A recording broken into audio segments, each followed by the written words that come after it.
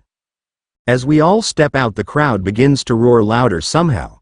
I'd assume it's because of the attack making us noticeable, but I don't really care. Following them up and planning on showing them up, it's our general education course. Start clapping for classes 1C, 1D, and 1E. As the Gen Ed students enter the field, the clapping is noticeably quieter. Still lots, but less. If I was one of them, I'd be fuming. But I'm not. I'm just tired. And last but not least, our tinkers and creators. Give it up for support students in class 1F, 1G, and 1H. The crowd continues to clap as the support course steps out. There are many faces I'm familiar with from the Metalworks class, though I can't manage to recall a single name. And doing what they do best in the stands, give it up for the business course. Despite no one else entering the field, the crowd continues to clap. Now, here to referee, please welcome the wonderful Ectoplasm. With his cue met, Ectoplasm steps onto the stage, nodding his head towards the crowd. Wait, no midnight? Look, I'm a grown-ass man dealing with teenage hormones again. Sue me for wanting to. My lawyers have advised me to not finish this sentence. They say I should stop narrating things and hire a professional. That gave me an idea. Narrate more things. I write these words and I'll narrate whatever I want. Just watch. Midnight gets on stage and rips off her clot. My lawyers have told me to stop. They threaten to unionize. Take it away, my ghoulish friend. With that being said, Ectoplasm steps up to the microphone, speaking into it through his ghoulish mask. For the athlete's oath, can Katsuki Bakugo of Class 1A please come to the stage? Bakugo moves, walking up and onto the stage. He stands before the microphone, gazing out at the crowd. Before I begin, I feel like the censors should be prepared in case anything unscripted ends up happening during this bleep. Oh boy. This is gonna be a fun one. Test done? Great. Now that I have your attention, with a sigh, Bakugo begins to speak. Everyone by now should know about the attack against UA, and as Hero Course students a few weeks ago. I'm not gonna talk too much about it, because I'm sure most of you already know what happened, but there is one thing in particular that I wanted to say. To those of you that claim we were lucky to have even been involved in a villain attack this early on, no, we weren't. We weren't even a week into the school year, and we've already now been thrusted into a spotlight that I know a few of us would have rather avoided. Bakugo turns his head to look at the class, nodding his head as he says this. But there is one message I have. To those villains, who I know are watching this, we know you're coming. And it doesn't matter what you decide to throw at us, we'll be ready. We are watching. And you will not be ready. So, let's all show them what they're up against. Bakugo smiles, seemingly genuine, as the crowd cheers. And if you're ever struggling or think you're by yourself in this, there's an old quote I know. Bakugo takes a small breath to punctuate his words. You'll never walk alone. As Bakugo places the mic back onto the stage, I simply hum to myself. That was a nice speech, and I hate to be that guy, but wasn't this meant to be an athlete's oath or pledge or whatever? Not a speech. Whatever, the crowd seems to have eaten it up, and there's nothing more important than having the crowd on your side. Amazing speech. Now, Ectoplasm, what will our first competition be? Present mic boastfully questions the referee. King of the Hill, Ectoplasm responds simply, pointing at a large screen which shows the title of the event. Amazing. You want to explain, MS joke? Presentation Michael asks his female companion. I'd love to, Mike. For this event, Cementos is going to raise a big pillar in the middle of the stage with 10 platforms. Each platform is worth a certain number of points at the end of the match as long as you were the first one on it. But be careful, because each platform can only hold a certain number of students. Ms. Joke explains, the giant screen showing a helpful infographic as she talks. The top platform is worth the most points and can hold 1 student. The second platform can hold 3 students, the third platform 5 students, the fourth platform 6 students, the fifth platform 7 students, the sixth platform 10 students, and the seventh platform 12 students. The dull voice of Aizawa speaks with a sigh, very clearly reading off a script, with the screen changing to reflect the information. Exactly right, Eraserhead. Now, with all that in mind, let's clear the field so Cemento SS can work his magic. As Cementos enters the field, he gives a wave, the crowd cheering at the sight of the hero. As we walk off the field to make space, I can't help but think to myself, there is no way in hell I'm remembering everything they just explained. I'll just shoot for like, the 5th floor or something. That might be enough, but I really can't be bothered to do much more. After a few minutes of idle chatter, Present Mike's voice announces for us to re-enter the field. Entering the field, one thing is clear in my mind. Jesus Christ, that's a huge tower. If someone fell off that they would break every bone in their bodies. Students, at your feet is a marker corresponding to your class and your student number. Take your positions, please. A glance down reveals what he means. At our feet are numbers in a large circle around the pillar, and after a few moments of shuffling around, every student has managed to find their spots. All right, everyone, let's get ready to RUUUUUUMBLE. Get ready. I yawn, stretching my back in a large arch as I feel my spine pop. Get set. I eye the pillar. That thing must be like 70 feet, at least. Goo. With that shout, everyone begins to charge the pillar. I won't use body bulk, and I don't have sugar. In other words, I don't have the power needed to aim for the top. Floor 5 will probably do. Not many people would actively contest it, and those who do won't be strong. But the biggest hurdle is in front of me immediately. As people with more mobility-based quirks begin to ascend the tower, many people are stuck on the bottom floor. No one is really fighting, since there's not much point. I stand next to the wall, gazing up. This thing's gotta be at least 7 feet, since it's a whole head taller than me. Can I climb that? Stupid question, of course I physically can. But I'm more wondering if I can do it for the rest of the floors. I'm shooting for 5, yes, but that's still several floors. And the wide shot of the pillar made it clear that the floors had taller walls the higher you get. I might just have to bite the bullet. I back up, and take a running leap, grabbing onto the ledge and managing to hoist myself up. I stand on the 2nd floor, brushing myself off. I glance down, taking note of all the people trapped at the bottom. Good luck, fellas. I take another running leap, managing to just barely grab the ledge, pulling myself up with great difficulty. I gaze around at the floor, taking note of who's present. I see a few people who are in a similar boat to me, having pulled themselves this high naturally and are now stuck due to the increased height. A few seem to be passing through, such as Shigaraki making her way up the tower using her hair, but most people here seem to be stuck. No more than 7 people are currently here though, so no one is throwing hands, but it's clear that tension is high. I need these people off my floor. Anyone here need a lift up? I call out to the NPCs hanging around, much to their confusion. You offering? A Gen Ed student with horse legs questions my offer. Knows I'm not getting any higher. Might as well lend a hand, I shrug. That seems to be enough convincing, as I approach the wall, cupping my hands so the other students could climb up, giving a light throw upwards so they could easily clear the gap, something I hear Present Mike comment on. It seems the students stuck on floor 5 have figured out a way around the height problem. Rikido Sato from Class 1A seems to be helping others reach the next floor. What a show of sportsmanship. From there, things go swimmingly.